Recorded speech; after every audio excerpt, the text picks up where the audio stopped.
Hello students, welcome back to our class. हम अभी पढ़ रहे थे matter in our surrounding, class 9 science chapter 1। अभी तक हमने पढ़ा व्हाट इज मैटर। मैटर क्या है? Everything in this universe is made up of material which is named as matter. इस यूनिवर्स में सब चीजें किसी मटेरियल से बनी हुई हैं जिन्हें हम क्या कहते हैं? मैटर। जैसे हमारा स्टोन, एयर, क्लाउड, प्लांट्स, ये सब क्या है? मैटर। और मैटर में हमने दो प्रॉपर्टीज समझी थी, क्या होती है उसमें? एक तो मास और दूसरा वॉल्यूम। किसी भी मैटर में मास और वॉल्यूम होना जरूरी है, ठीक है। फिर उसके बाद हमने पढ़ा था एसिंक इंडियन हमारी फिलोसफी थी, वो क्या बोलती थी मैटर के बारे में? पंच तत्व, एयर, अर्थ, फायर, स्काई और वाटर, ठीक है। और मैटर को हम क्लासिफाई कैसे करते हैं? उनकी फिजिकल प्रॉपर्टीज और केमिकल प्रॉपर्टीज के हिसाब से। फिर हमने पढ़ा था फिजिकल नेचर ऑफ मैटर। तो फिजिकल नेचर में हमारा क्या आया था? Matter is made up of particles, कि मैटर पार्टिकल्स से बना होता है। और फिर हमने क्या पढ़ा था कि वो स्मॉल पार्टिकल से बना होता है, ठीक है। और पार्टिकल की कैरेक्टरिस्टिक्स में हमने क्या पढ़ा था कि particle of matter have space between them. Second, particle of matter are continuously moving. And third, particle of matter attract each other, ठीक है। यहाँ तक हमने जो पढ़ा है उसमें कोई डाउट हो तो आप पूछ सकते हैं। इसके बाद हम पढ़ते हैं स्टेट ऑफ मैटर। जो हम स्टेट्स की बात करते हैं मैटर की, तो हम अपने आसपास क्या देखते हैं? जैसे हमारे आसपास के मैटर हुए वाटर, एयर, स्टोन। तो इन सब में क्या है? वाटर हमारा क्या है? लिक्विड। स्टोन क्या है? सॉलिड। और एयर क्या है? गैस। तो इनकी अगर प्रॉपर्टीज को हम समझते हैं तो कैसा होता है? सॉलिड में शेप फिक्स होती है, जैसे ये डस्टर है, इसकी एक अपनी शेप है, तो ये क्या हुआ? सॉलिड, यानी कि फिक्स हो शेप, ठीक है। फिर उसके बाद हमारा आता है वॉल्यूम। हमने बात किया था वॉल्यूम का, तो इसका वॉल्यूम भी कैसे है? फिक्स है, ठीक है। और इसकी बाउंड्रीज भी फिक्स है कि इसकी ये बाउंड्री है, बाहर नहीं जाएगी, ये बाहर नहीं जाएगा, ये बाहर नहीं जाएगा, सब अपनी जगह फिक्स है। तो ये क्या हुआ हमारा? सॉलिड, ठीक है। और अगर हम पानी को लेते हैं, पानी को किसी ग्लास के अंदर डालते हैं या फिर उसे किसी दूसरे बर्तन के अंदर डालते हैं, तो क्या होता है? उसकी शेप उस बर्तन के हिसाब से हो जाती है। तो इसका मतलब क्या हुआ? लिक्विड में शेप फिक्स नहीं होती, ठीक है। दूसरी चीज, हमने पानी जितना लिया था पानी उतना ही रहेगा, ठीक है। तो उसका वॉल्यूम क्या रहेगा? फिक्स, ठीक है। और तीसरी चीज है बाउंड्री। वो जिस शेप में जाता है, जिधर भी जाता है, उधर की उसमें अपनी बाउंड्रीज को बढ़ा लेता है, इसलिए उसकी बाउंड्री भी फिक्स नहीं होगी। तीसरी चीज आती है गैस। गैस की शेप फिक्स नहीं होती, क्योंकि हमने देखा होगा, हम बैलून्स देखते हैं, उन बैलून्स में जो गैस भरते हैं, जिस शेप का बैलून होगा गैस भी उसी शेप में चली जाएगी। ऐसे ही गैस में वॉल्यूम भी फिक्स नहीं होता, क्योंकि इसमें हम कंप्रेस करके गैस को कम या ज्यादा कर सकते हैं। जैसे हमने सीएनजी देखा है, जिसे हम कंप्रेस्ड नेचुरल गैस बोलते हैं, सिलेंडर्स के अंदर हम भरते हैं, गाड़ी चलाने के लिए यूज होती है सीएनजी। तो उसमें क्या किया जाता है? उसे कंप्रेस किया जाता है। तो इसमें क्या होगा? वॉल्यूम फिक्स नहीं होगा। और ऐसे ही गैस में बाउंड्रीज भी फिक्स नहीं होती। तो ये क्या हुई हमारी? 3 स्टेट्स।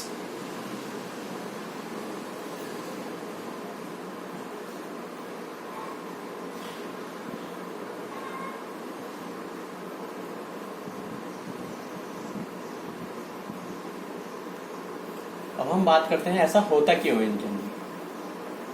पहला होता है हमारा सॉलिड। सॉलिड में क्या होता है, इसके हमारे जो पार्टिकल्स हैं वो बहुत पास पास होते हैं।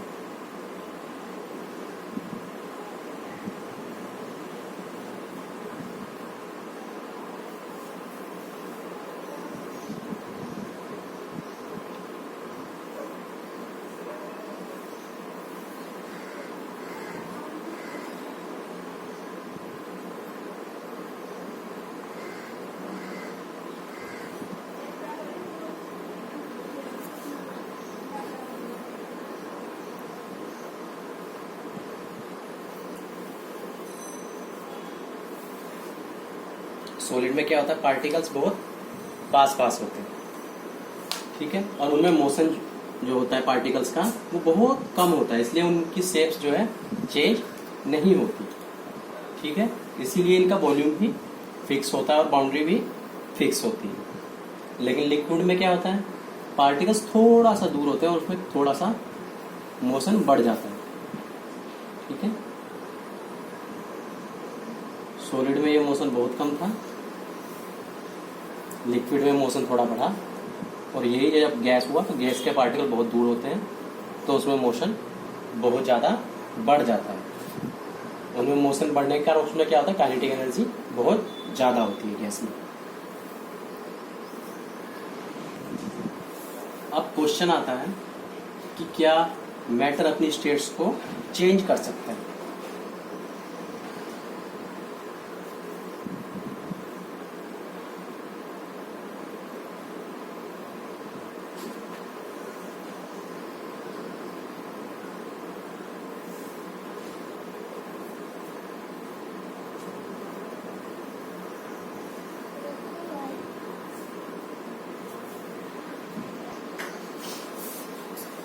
तो हमारा मैटर क्या करता है, अपनी स्टेट्स को चेंज कर लेता है।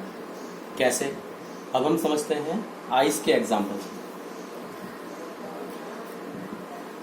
एक बर्फ का टुकड़ा होता है हमारे पास,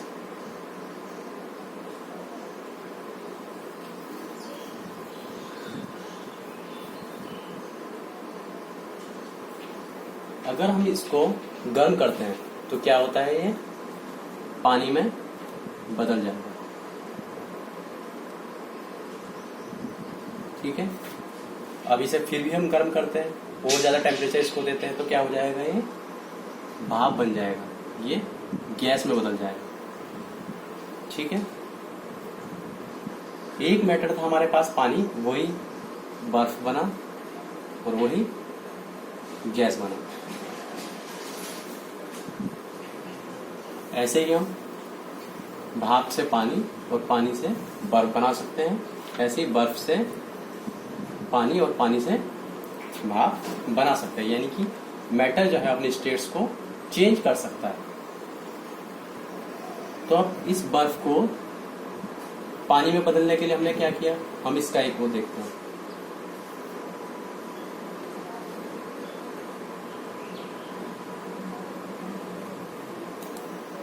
बर्फ का जो टेम्परेचर होता है वो होता है 0 डिग्री सी, 273.15 डिग्री केल्विन, ठीक है। 0 डिग्री सी और 273.15 डिग्री केल्विन। राउंड ऑफ में हम इसको क्या लेते हैं, 273 डिग्री केल्विन, ये याद रखना है। राउंड ऑफ में हम क्या लेते हैं, 273 डिग्री केल्विन। जब हम बर्फ को गर्म करते हैं तो क्या होता है, बर्फ पिघलना शुरू होता है, लेकिन उसका टेम्परेचर फिक्स रहता है, वही 0 डिग्री रहेगा, ठीक है। कुछ देर बाद जब बर्फ पूरा पिघल जाएगा, फिर उसके बाद उसका टेम्परेचर बढ़ना शुरू हो, फिर उसके बाद एक पॉइंट पे जाके उसका टेम्परेचर रुक जाएगा और फिर वो भाप में बदलना शुरू हो जाएगा।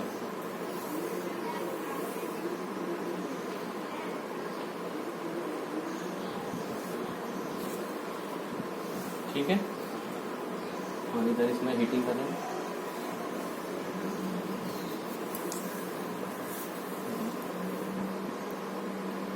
हमारा टेम्परेचर,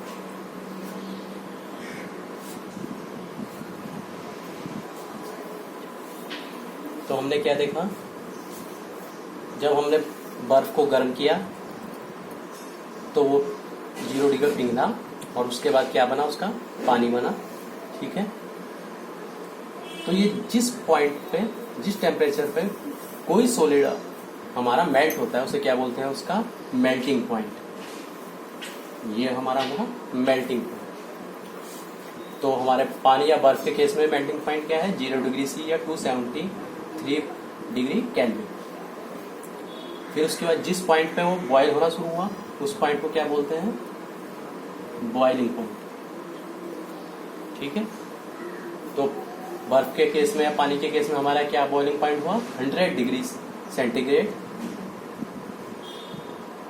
या 373 डिग्री केल्विन। अगर हम डिग्री सेंटीग्रेड में 273 को जोड़ते हैं तो वो क्या बनता है, केल्विन।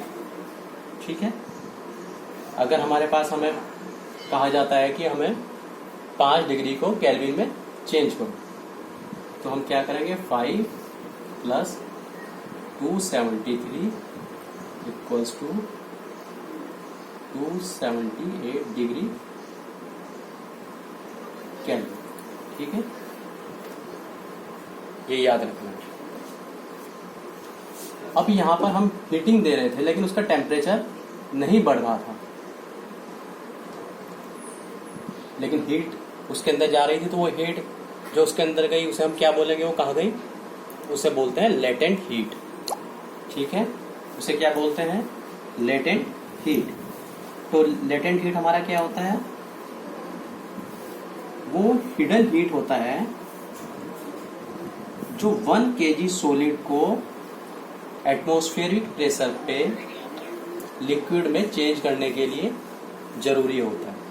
ठीक है, कौन सा हीट, जो 1 kg सॉलिड को लिक्विड स्टेट में चेंज करने के लिए जरूरी होता है। ठीक है, the word latent heat mean hidden the amount of heat energy that is required to change 1 kg of solid into liquid at atmospheric pressure at its melting point is known as latent heat of fusion। ठीक है, ये definition हमें याद रखनी है। फिर इसके बाद हमारा यही चीज बॉइलिंग पॉइंट पे हुआ। पहले 100 डिग्री तक हमारा टेम्परेचर बढ़ा, लेकिन 100 डिग्री पे जाने के बाद जब तक पूरा पानी बॉयल नहीं हो जाए तब तक उसका टेम्परेचर 100 ही रहेगा, उसमें टेम्परेचर में फिर कोई चेंज नहीं आएगा। लेकिन एनर्जी हम फिर भी दे रहे हैं, हीट हम तब भी दे रहे हैं। तो उस टाइम पे भी क्या हुआ, उसके अंदर क्या जा रहा है, लेटेंट हीट। ठीक है, तो यहाँ पे लेटेंट हीट की डेफिनेशन क्या होगी, वो वैसे ही होगी जैसा हमारा मेल्टिंग के केस में था। जब हम सॉलिड से लिक्विड बना रहे थे तब भी वही डेफिनेशन थी। अब लिक्विड से सॉलिड बना रहे हैं तो डेफिनेशन वही रहेगी, बस टर्म्स थोड़ी सी चेंज होगी। उसमें क्या होगा, the amount of heat energy that is required to change 1 kg of liquid into gas at atmospheric pressure at its boiling point। ठीक है, तो अब हमने समझा लेटेंट हीट को भी, लेटेंट हीट क्या होता है। ठीक है, ये तो हमने देखा कि किसी मैटर पर टेम्परेचर का क्या इफेक्ट होता है।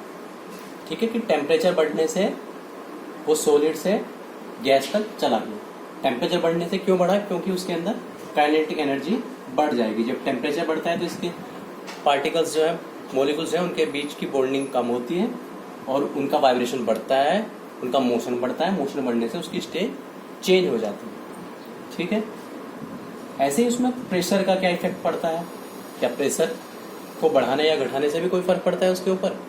बिल्कुल, प्रेशर का भी सेम इफेक्ट पड़ता है। जब हम प्रेशर को बढ़ाते हैं तो क्या होता है, उसकी फेज को हम चेंज कर सकते हैं। जैसे हमने देखा होगा कि प्रेशर को रिड्यूस करके हम सॉलिड को लिक्विड में या लिक्विड को गैस में चेंज कर सकते हैं। जब हम किसी गैस के ऊपर प्रेशर डालते हैं, उसे कंप्रेस करते हैं, बहुत ज्यादा कंप्रेस करते हैं, तो उसे हम सॉलिड में कन्वर्ट कर सकते हैं। आपने सॉलिड कार्बन डाइऑक्साइड का नाम सुना होगा, ठीक है। वो क्या होता है, हाई प्रेशर पे उसे स्टोर किया जाता है। हाई प्रेशर की वजह से वो जो हमारी गैस थी वो सॉलिड स्टेट में आती है, ठीक है।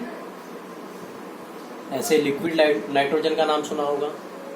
नाइट्रोजन गैस को जब कंप्रेस किया जाता है तो लिक्विड फॉर्म में आ जाती है।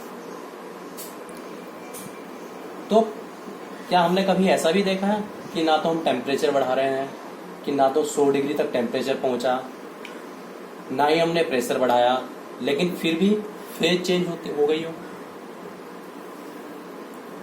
सोचिए अपने आसपास अगर हम देखते हैं, हमारे पास हमने देखा होगा अक्सर कि बाहर अगर किसी बर्तन में पानी भर के रखते हैं तो वहां पर टेम्परेचर 100 डिग्री नहीं पहुंचता, लेकिन फिर भी वो पानी पूरा भाप बन जाता है, पूरा वहां पर उड़ जाता है। तो ऐसा क्यों होता है? वहां पर तो पानी का बॉइलिंग नहीं हुआ, फिर वो पानी क्यों उड़ा? तो वहां पर आती है हमारी दूसरी टर्म,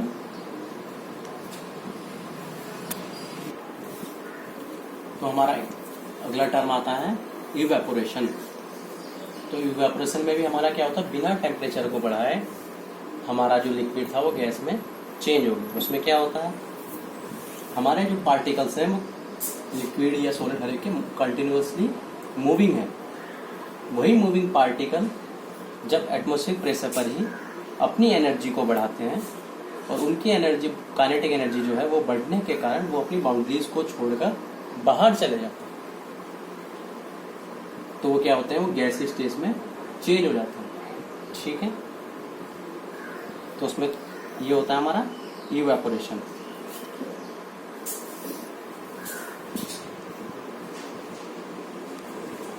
तो हमने समझा अभी इवेपोरेशन को भी। हमारे जो धूप में कपड़े सूखते हैं वो भी इवेपोरेशन के कारण ही सूखते हैं। तो यहाँ हमारा जो टॉपिक है matter in our surrounding complete होता है। अगर आपके कोई डाउट्स हैं तो आप पूछ सकते हैं, हम उसके लिए इस अलग से स्पेशल आपका वीडियो बनाकर आपको भेज सकते हैं, ठीक है। Thank you.